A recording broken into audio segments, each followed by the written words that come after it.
I found out my son wasn't mine the same week he learned to say, "I love you, Daddy." That's when everything changed. You ever have one of those days where something just feels off? Not bad exactly. Not good either. Just off. That's how the morning started. Nothing dramatic. Coffee was a little colder than usual, my wife Emily seemed a bit distracted at breakfast, and our 3-year-old son Jake, normally full of chaos and volume, was unusually quiet. Sitting there in his high chair like he was contemplating the mysteries of the universe. I chalked it up to a rough night's sleep. Happens. Parenthood isn't exactly a rest cure. We lived in a modest little ranch house in the suburbs outside of Cincinnati. Nothing fancy, but it was ours. Had a maple tree in the front yard that turned the whole place gold in the fall. I used to rake up those leaves just to see Jake dive into the pile. You do things like that for your kid, things that bring them joy. Even if you're back screaming and your allergies are going berserk, you do it. Because love makes all that stuff worth it. Emily and I had been together for 5 years, married for 4. Met at the tail end of college. She was studying early childhood development and I was finishing up an HVAC certification. She was bright, driven, always had this way of lighting up a room, not in a flashy, look-at-me way, but more like a warm lamp in a cold corner. I used to joke that being around her made you feel like you were in a better movie than the one you started out in. That morning, she kissed me goodbye a little absent-mindedly, barely looked up from her phone. Said something about taking Jake to the park after her afternoon client meeting. "Text me when you're on your lunch break," she said without making eye contact. "Sure," I replied, watching her for a second longer than usual as I grabbed my thermos and headed out. I remember that detail. I remember watching her, standing there in the kitchen in that gray sweater I always liked on her. She looked distant. And I guess, looking back now, maybe that was the first real sign. But when you're in it, you don't think this is the moment your world starts falling apart. You think she probably just didn't sleep well. That was a Tuesday. On Thursday, Jake got sick. Nothing crazy, just a bad stomach bug. But he had a high fever and couldn't keep anything down. Emily was panicked, more than usual. I stayed up with him all night, pressing cold rags to his forehead and whispering stories about superheroes and dinosaurs. I kept thinking, this is the hard part of being a dad, but it's also the real part. You know? Like, this is when you earn it. Friday morning, I told Emily maybe we should get him tested. Just to rule stuff out. She hesitated. Tested for what? I dunno. Allergies? Something viral? I don't know what's going around. She bit her lip. Yeah, maybe. She was fidgety that day. Real jittery. Couldn't sit still. She kept texting someone, said it was work. But I've known her too long. I know what she looks like when she's texting her coworkers. And I know what she looks like when she's lying. I didn't say anything. Sunday morning, Jake was back to normal. Running around the backyard in his little red hoodie, chasing the dog with a plastic sword. Emily was watching him through the window, her arms folded across her chest like she was holding herself together. That's when she said it. Casual, like it was no big deal. Have you ever thought about doing one of those DNA kits? The ancestry things? I laughed. Why? You think I'm secretly royalty or something? She smiled, but it didn't reach her eyes. No, just for fun. Might be cool to know where Jake gets his curly hair. I raised an eyebrow. He gets it from your uncle. Still, she said. It might be fun. I shrugged. Sure. Why not? And that was the second sign. I just didn't know what it meant yet. Couple weeks later, the kid arrived. We all did it, Emily, Jake, and me. She said it would be fun to see how it all came out, a little family activity. Jake thought it was hilarious spitting into the tube. I remember laughing too. That laugh still haunts me sometimes. How naive it was. How completely clueless I was. We sent it off. Life kept moving. We went to birthday parties, school open houses, church on Sundays. Normal. So painfully, aggressively normal. Then one day the results came back. I got the email first. I opened it during my lunch break, sitting in my truck in the parking lot behind the hardware store I managed. Figured I'd check out my Irish German whatever and text Emily that I was officially 23% more boring than she thought. I clicked through. There was the breakdown of my ancestry, Scots-Irish, German, tiny sliver of Scandinavian. Nothing surprising. Then I saw the section labeled DNA matches. Right there, under immediate family, was a single word. No biological relationship detected. And below that, in parentheses, Jake, presumed son. I remember just staring at that screen like the words might change if I blinked enough times. I read it again. Then again. Then I felt this deep, cold sensation start in my gut and crawl up my spine. Like falling through a frozen lake. The kind of cold that doesn't just chill you, it hollows you out. I didn't say anything to Emily that night. Or the next. I needed time. I needed to be sure. So I did the dumbest, most painful thing you can do. I sat with it. I smiled, played with Jake, kissed my wife, and died a little every day while I waited for the second test to come in. I needed to be certain. Because there's no one ringing that bell once it tolls. 3 weeks later, I got the confirmation. Jake wasn't my son. And that's where everything started to crack, not like a broken window, but like the shifting of tectonic plates beneath your feet. Quiet. Slow. But absolutely unstoppable. And I swear, the light in the house looked different after that. So I knew. Not just thought or suspected, I knew. Jake wasn't biologically mine. And yet, every time he climbed into my lap with that crooked little smile, every time he called me daddy, it hit me like a sucker punch to the heart.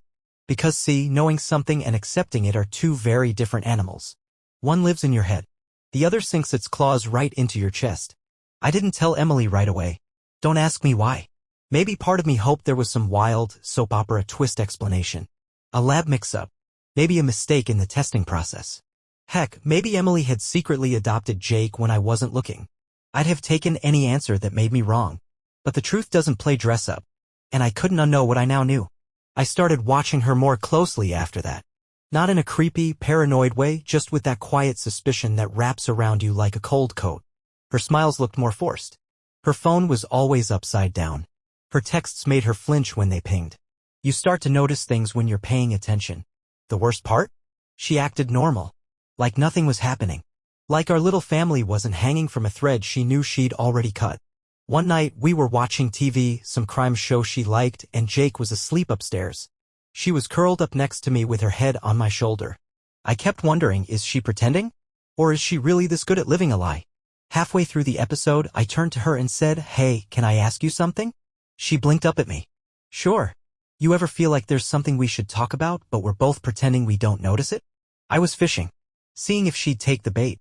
She hesitated. "Is this about us not going out as much anymore? I know things have been busy." That wasn't the answer. And it wasn't a confession. But it was a dodge. "Yeah," I said, nodding. "Maybe that's it." We dropped it. But I felt something shift between us. She knew I was watching now. And I think she started panicking. That weekend, I found myself standing in the garage at 1 a.m. staring at the shelves I'd built, trying to remember the guy I used to be before all this. The guy who thought he had a wife who'd never betray him. A son who shared his blood. A family that, while not perfect, was at least real. And then it happened, something that shattered the last sliver of denial I'd been clinging to. I got a phone call. Blocked number. Normally, I wouldn't answer. But that night, for whatever reason, I did. It was a man. Calm voice. Almost too calm. "Is this Daniel?" he asked. "Yeah." "Who's this?" A pause. "I'm not trying to start anything," he said.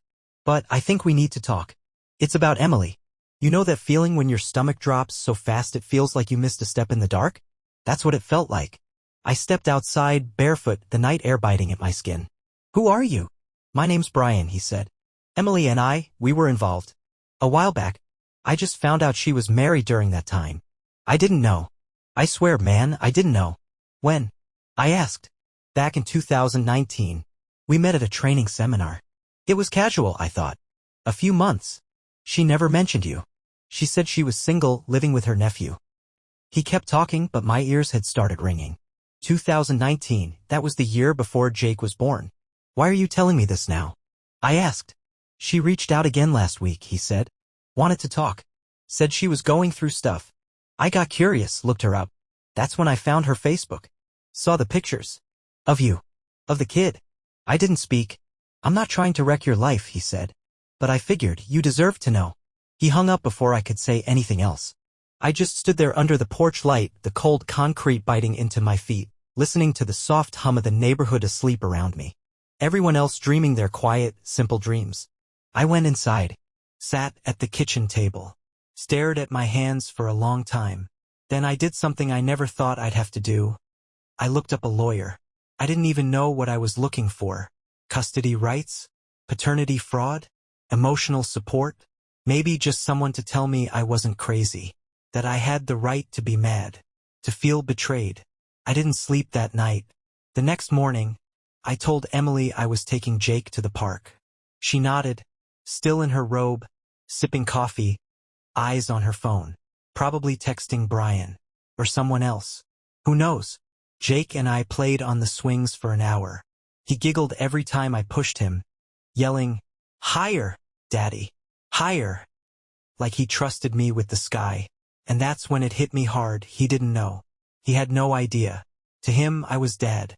I was the moon and the sun and the whole universe. It didn't matter what some lab report said. My blood might not run in his veins, but love did.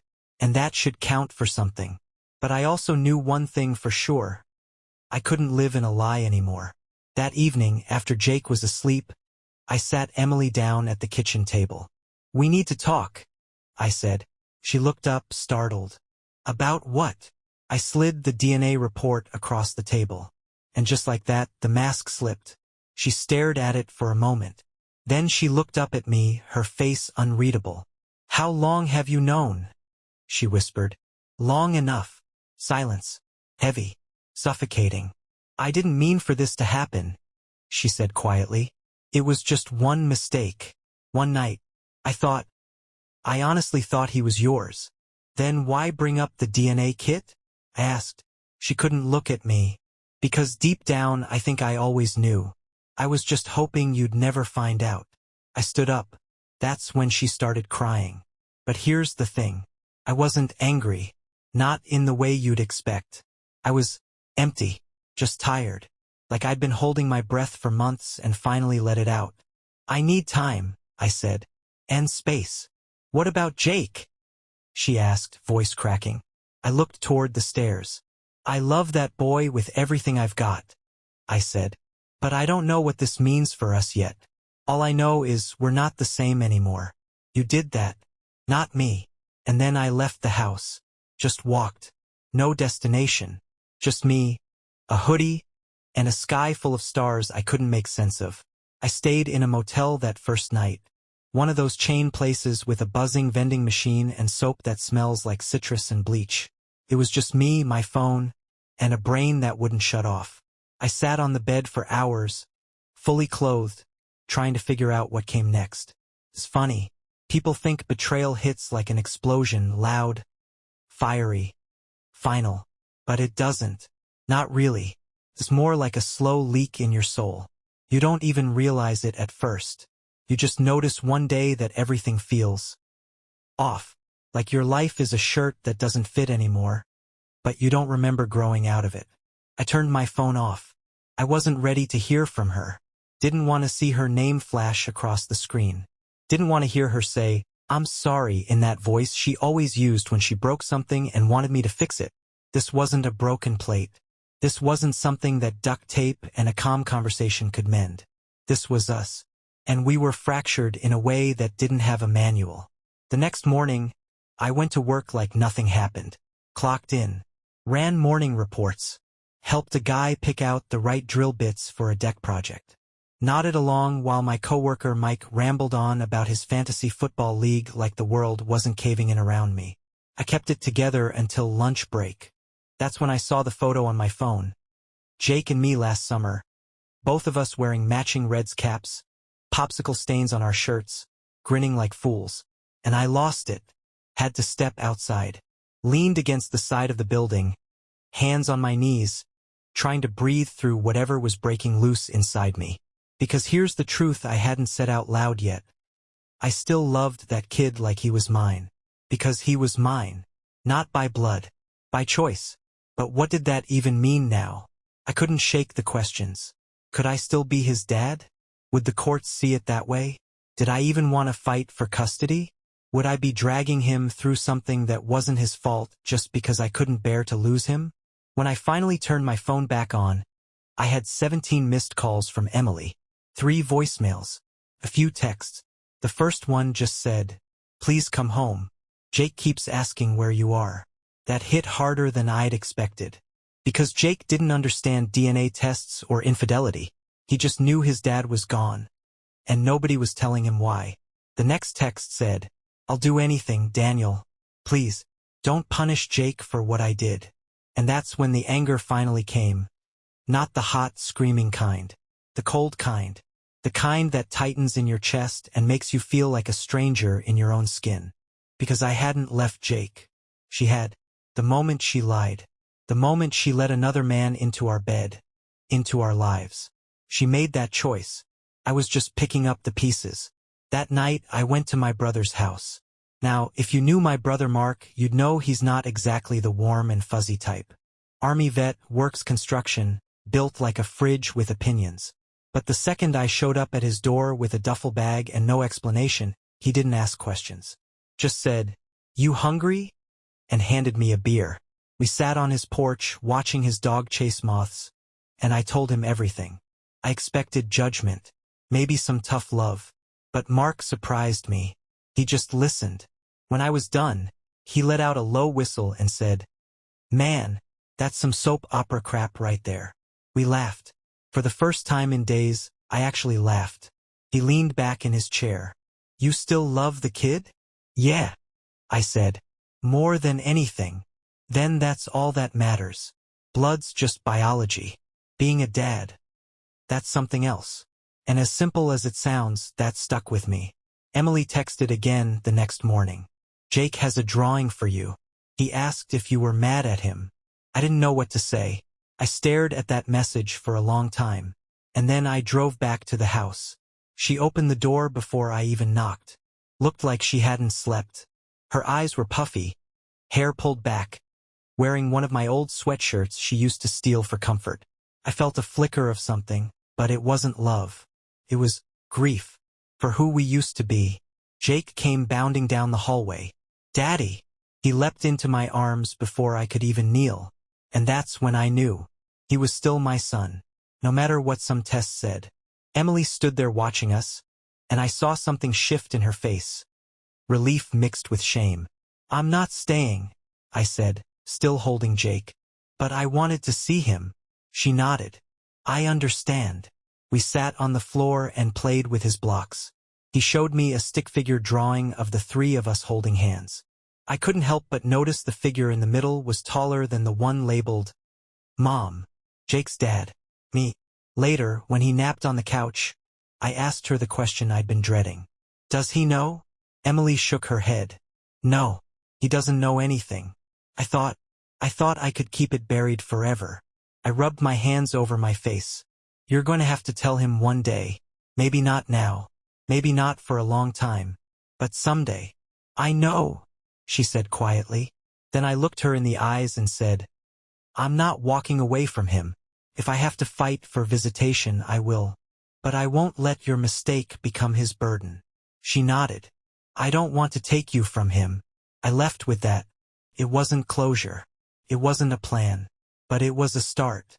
Back at Mark's, I sat with a notebook and started writing down everything I needed to do. Lawyers to call, documents to gather, timelines to track. And then I wrote something at the top of the page. Just because something broke doesn't mean you stop loving it. But it does mean you figure out if it can ever be whole again. There's something surreal about sitting in a lawyer's office with a manila folder full of DNA results, trying to explain how you love a kid who technically isn't yours. I remember the way the attorney, his name was Paul Hendricks, salt and pepper hair, quiet eyes, maybe late 50s, looked at me when I finished laying it all out. He leaned back, steepled his fingers, and said, "Well, Daniel, you're not the first man to walk in here with a story like this." That surprised me. I mean, you always think you're living through something rare. But apparently, paternity fraud cases are more common than folks realize. Quiet, hidden, buried under years of assumed truth. "What do you want?" he asked me. Simple question. But I'd been asking myself that very thing every night since the results came back. "I want to be his dad," I said.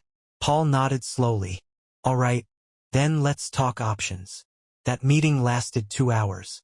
We went over parental rights, biological precedents, the nuances of psychological parenthood. Ohio law doesn't make it easy for men in my situation. Technically, I had no biological claim to Jake. But I had been on the birth certificate. I had raised him since birth. That counted for something.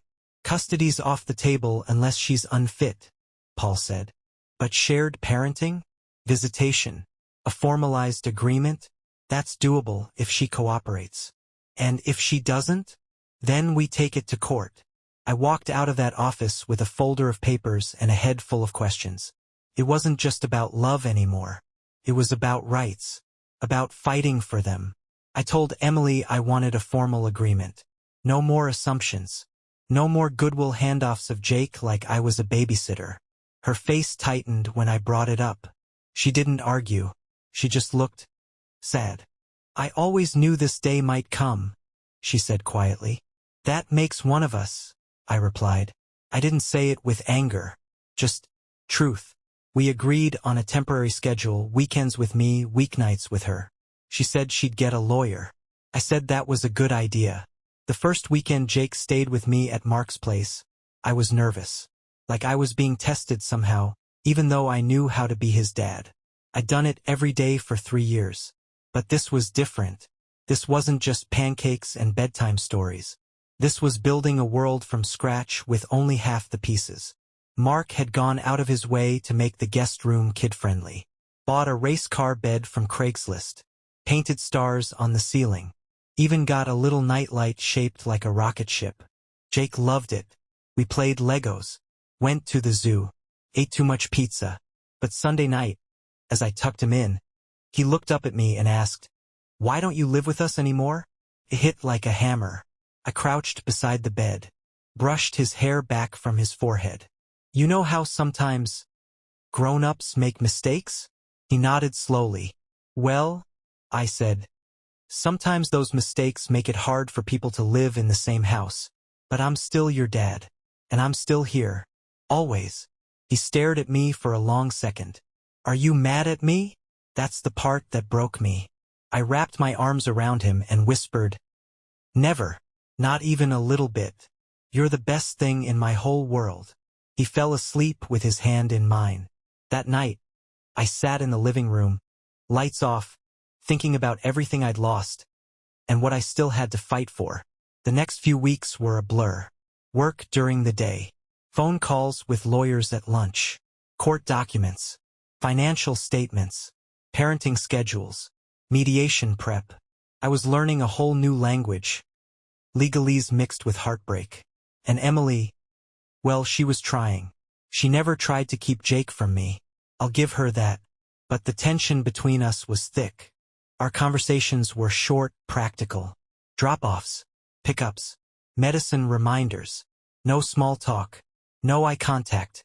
Then one night, she asked me to come inside when I dropped Jake off. Just for a second, she said.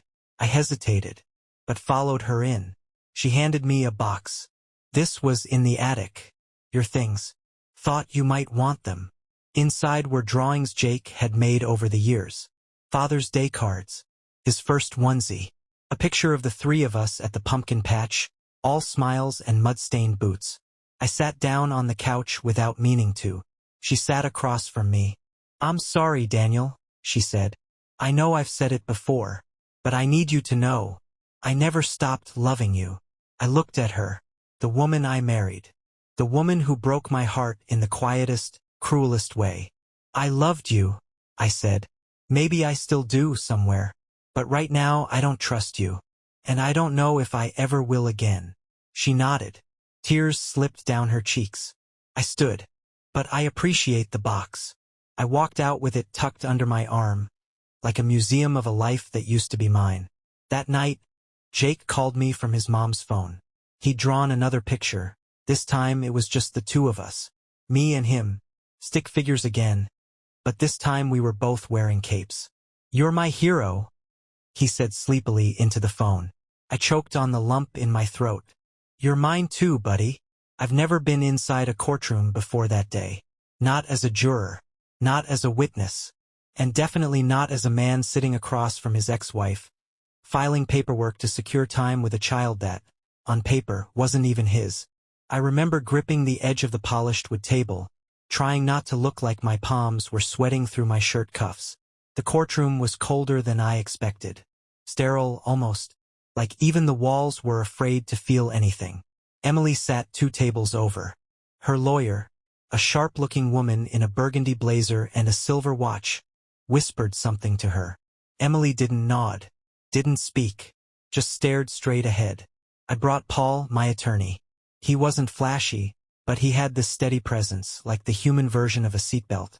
The judge, a woman in her early 60s with short-cropped hair and glasses on a beaded chain, looked over the case file for a long time in silence.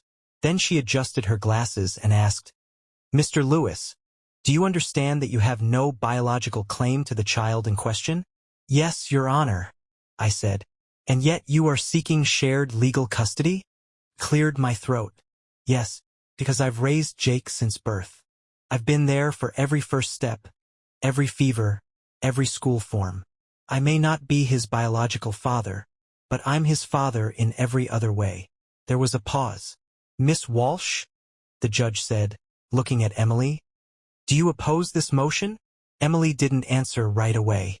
Then she said quietly, "No, I don't."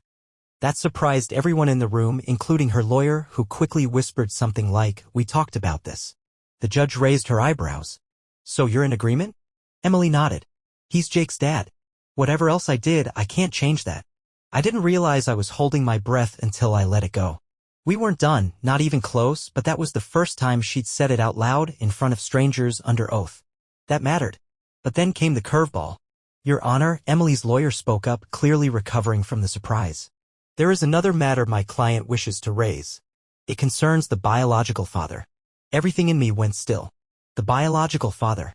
I hadn't met him. Hadn't even heard his name since that midnight phone call weeks ago. Until now. The judge flipped through the file. "I see. Mr. Brian Hartley. Is he present?" There was a quiet rustle behind me. A man stood up from the gallery, adjusting his jacket. He looked ordinary. That was the strangest part. You spend so long imagining the man who blew a hole through your life, and you expect some kind of villain. But he just looked like someone you'd bump into at the post office. Early 40s. Wore glasses.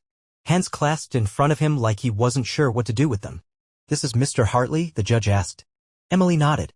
She wouldn't look at him. Or me.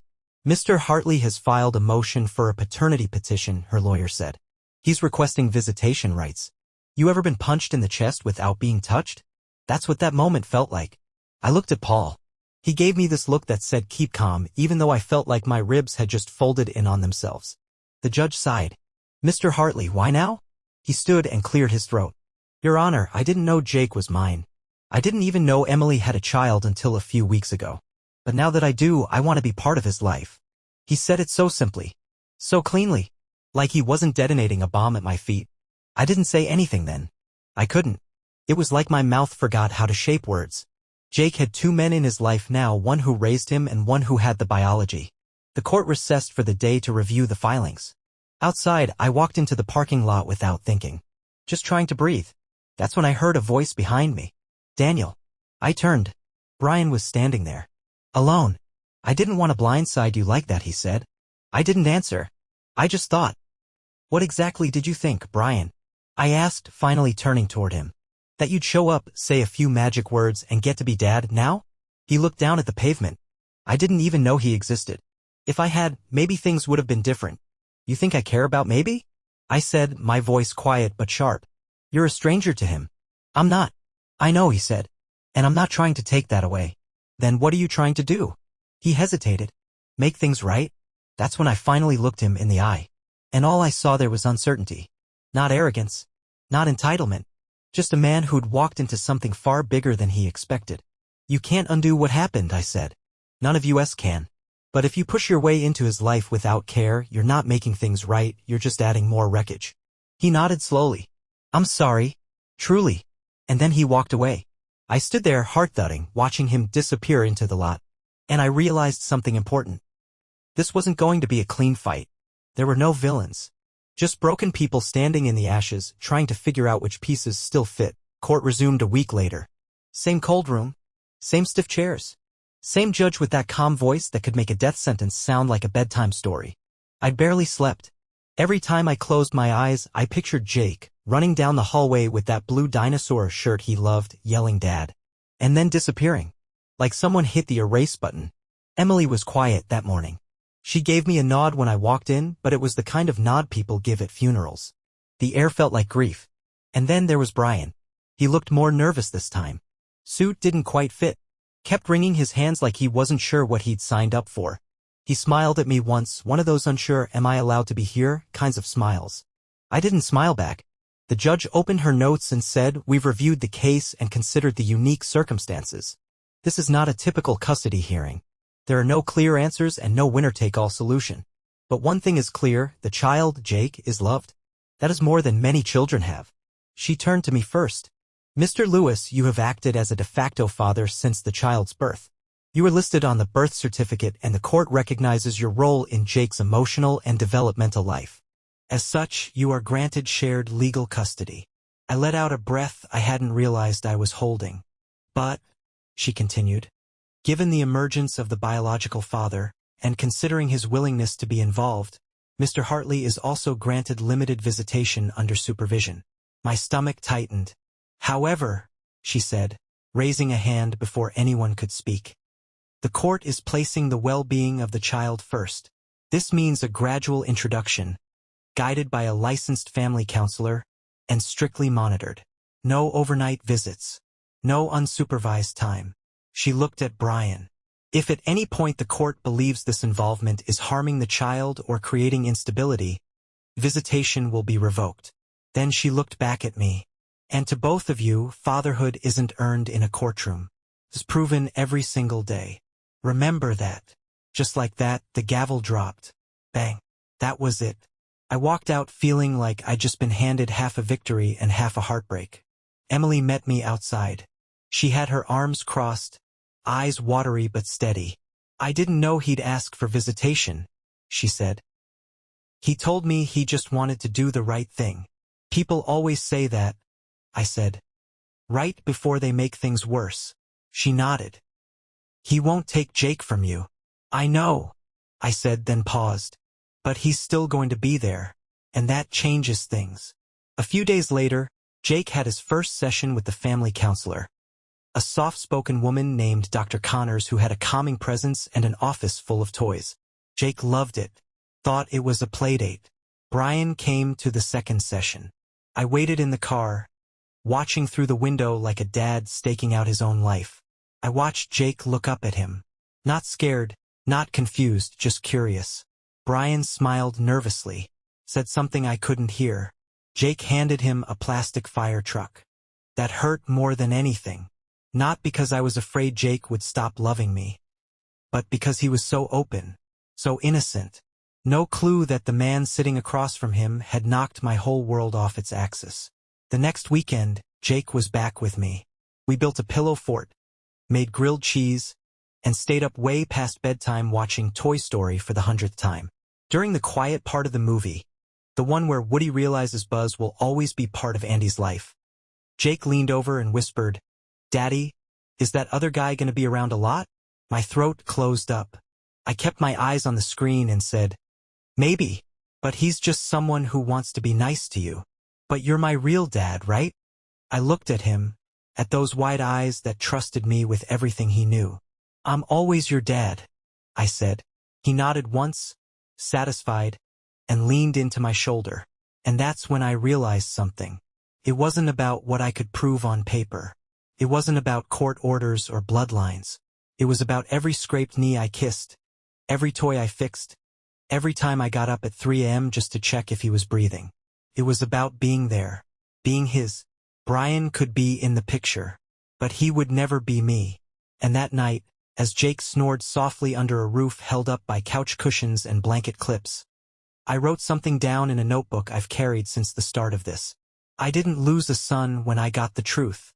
I just learned how deep love can go when it's not bound by blood, but by choice. You ever try building a bridge while standing on it? That's what co-parenting felt like. On paper, we had a routine. Jake stayed with me Fridays to Mondays every other weekend, and a few hours on Wednesdays. Emily and I rotated school pickups, birthday parties, parent-teacher meetings. It was civil, almost too civil, like we were two employees trying not to make waves in the same office. The handoffs were quick, mostly at a neutral spot, a park halfway between our homes. Jake never noticed the tension. He'd run into my arms, show me the picture he drew that week, or tell me what animal he learned about in class. Meanwhile, Emily and I would nod, smile, Pretend it didn't feel like we were trading pieces of a life we used to build together. Then there was Brian. The court had given him supervised visits through the family counselor's office. Once every other week. He was doing everything by the book. Never missed a session. Always polite in his check-ins. I hated how easy he made it all look. But Jake was still unsure. After the third visit, he told me, "He's nice, but he doesn't feel like a grown-up. He feels like a new person at school who just wants to share crayons." I laughed at that, not because it was funny, but because that's exactly how it felt. Like Brian was trying too hard to pass for something he wasn't. Jake still called him Mr. Brian. He called me Dad. Every time. That meant more to me than I could say. But things started changing when Emily got a new job. It was a good one, better hours, better pay. She seemed lighter, more herself again. Started wearing colors she hadn't worn in years. Even wore her hair down more often. I didn't say anything, but I noticed. Then, one Wednesday afternoon, she asked if we could talk in person after the handoff. Jake was already buckled in the back seat with his dinosaur backpack and a juice box. Emily stepped to the side. "I've been offered a promotion," she said. "That's great," I said, genuinely happy for her. She nodded slowly. "But it's based in Chicago." My heart stopped for a second. Chicago. I'd be managing a whole new region. "It's a big deal, Dan. They'd help with relocation, offer housing, school placement for Jake." I didn't say anything. My mind was racing. She looked down. "I haven't said yes yet. But I needed to tell you. Would you take him with you?" She hesitated. "That's the assumption." The assumption. Like the last 5 years hadn't happened. Like my love for him had an expiration date and it just ran out. I rubbed my face. "You can't just move him halfway across the country." "I wouldn't do it lightly," she said. "But I have to think about what's best for him. For us." I stepped back. "No. What's best for him is stability. Friends. School. His dad. He'd still see you," she said quickly. "Holidays. Summers. I'd fly him back." "Emily," I said, steady as I could manage, "he's not a package. He's not some carry-on you check twice a year." She bit her lip. Her eyes started to water. "I'm not trying to take him from you." "But you are," I said. "Whether you mean to or not." We stood there in silence. Two people who used to know everything about each other, now realizing we didn't know where the other stood anymore. Jake peeked through the window. "Are we going, Daddy?" I smiled and waved. "Be right there, bud." She exhaled. "I'll talk to my lawyer." "Nothing's decided yet." "Good," I said. "Because I'm not letting him go without a fight." She nodded. "I figured you'd say that." That night, I sat with Jake on the couch as he told me about the kid who brought a pet turtle to class and how Mr. Brian drew a terrible-looking dog during Pictionary. We laughed. We built a Lego robot. We read his favorite bedtime story. And when he fell asleep in my lap, I just sat there, holding him like time itself was something I could slow down by loving him enough. I texted Paul the next morning. "She's considering relocation. What I need to prepare?" His response was short. "Everything." Paul told me to stay calm. "It's about who looks most stable," he said. "Not who's most right. Courts don't weigh heartbreak. They weigh logistics." That was the hardest pill to swallow. It didn't matter that I was Jake's dad in every way that counted. If Emily could paint a picture of a better school district, safer neighborhood, shorter commute, that could outweigh bedtime stories and scraped knees. So we started building my case. Character references from neighbors, coworkers, teachers. A log of every visit, every appointment, every weekend plan I'd made for Jake since the separation. Pictures. Calendars. I even dug out a finger paint drawing from last Christmas with the words, "My dad is a hero," spelled out in wobbly red and green letters. Meanwhile, Emily's lawyer filed her intent to relocate. In black and white legalese it said, "Relocation will enhance the child's quality of life and provide increased economic and educational opportunity." I read it 5 times. Each time it sounded less like they were talking about my son and more like a pawn on a board. The court scheduled a hearing. 2 months out. Long enough for my stomach to twist into new knots every day. Brian kept his distance. Maybe out of respect. Maybe out of guilt. Either way, I was glad for the silence. But just when I thought I'd hit my emotional limit, Mark, my brother, called me one night and said, "Hey, did you ever ask Emily if Jake could be yours after all?" That stopped me cold. "What?" "I mean, you ever consider getting a second test? Maybe the first one was wrong." "Why would I do that now?" He hesitated. "Because Emily told Lindsay, my wife, that the dates never fully lined up. She's not sure Brian is the father." I sat there in silence, heart thudding. Wait, I said slowly. You're telling me she might have lied to both of us? Mark sighed. I'm not saying anything concrete. I'm just saying maybe there's more to this. I didn't sleep that night. Next morning, I emailed the testing company. Paid for an advanced retest, just me and Jake. I didn't tell anyone, not Emily, not Paul, not even Mark. I just needed to know, even if it confirmed everything I already believed. I had to be sure, because if I was going to fight for Jake, I had to know what ground I was standing on, even if it was borrowed. The results came back 2 weeks later. I opened the email alone, sitting in the driver's seat of my truck, parked behind the same hardware store where I'd first read that email nearly a year earlier. I clicked the attachment. Probability of paternity, 99.998%. I read it twice, then 3 more times. My hands started shaking. My vision blurred. He was mine. He was mine. I called Paul immediately. Get ready, I told him. Because this just became a different kind of case. Emily didn't answer when I called. Probably thought I was trying to scare her. So I showed up at her door. She opened it halfway. Her eyes were tired. Dan, I don't want to argue. He's mine. She blinked. What? I handed her the envelope. The DNA test was wrong. Or maybe it got switched. I don't know. But this one says Jake is mine. Biologically. Legally. Every way you slice it. Her hand went to her mouth. She backed up into the hallway like she couldn't breathe. I really thought. You were wrong, I said. And now I'm not just asking to keep him in town. I'm filing for primary custody. She looked like she was about to collapse. I never meant to, I know, I said, a little softer now. But intentions don't erase consequences. She nodded. I just thought Brian. I cut her off. Don't say his name. We didn't yell. We didn't cry. We just stood there in the doorway of a house we used to share, both knowing the storm that was about to come. And I wasn't scared anymore. I had truth now. And that changes everything. The new DNA results changed everything. Paul practically sprinted into the courtroom at our next hearing. We're filing an emergency motion, he said, spreading out the paperwork like playing cards. This changes the foundation of the case. The judge read the new results in silence. No expression. Just tapped her pen against the bench slowly, like she was thinking through every possible implication. And then she looked at Emily. Miss Walsh, do you have any explanation for this discrepancy? Emily looked down. Her voice was barely more than a whisper. I made an assumption based on the timing. I never thought Daniel would be the biological father. I didn't do another test because I didn't want to open old wounds. The judge raised her eyebrows. You built a case to relocate your son based on false biological assumptions. That is not a minor oversight. Emily started to cry. And for the first time in a long time, I didn't feel sorry for her. Because this wasn't just about me anymore. This was about Jake. About what he was being dragged through because adults didn't want to tell the truth when it mattered. The court postponed a decision until a full review could be done. Which meant everything was now in limbo. The media would call it a paternity twist. The lawyers called it cause for reevaluation. But me? I called it validation. Jake was mine. I wasn't just the man who raised him. I was the man who made him. He had my eyes. My chin. And now the proof. I should have felt triumphant. But it didn't feel like a win. Not when I saw Brian sitting in the back of the courtroom staring at the floor like the earth had just dropped out from beneath him. I caught him outside the courthouse. Brian, I said. He looked up, stunned I was talking to him at all. You heard. He nodded slowly. Yeah, I heard. We stood in silence for a long beat. 2 men who had been pitted against each other by lies neither of us wrote. I didn't know either, he finally said. I swear. I wouldn't have pushed to be involved if I'd known he wasn't mine. I believed him. Strangely, I did. He looked broken in a different way than I was.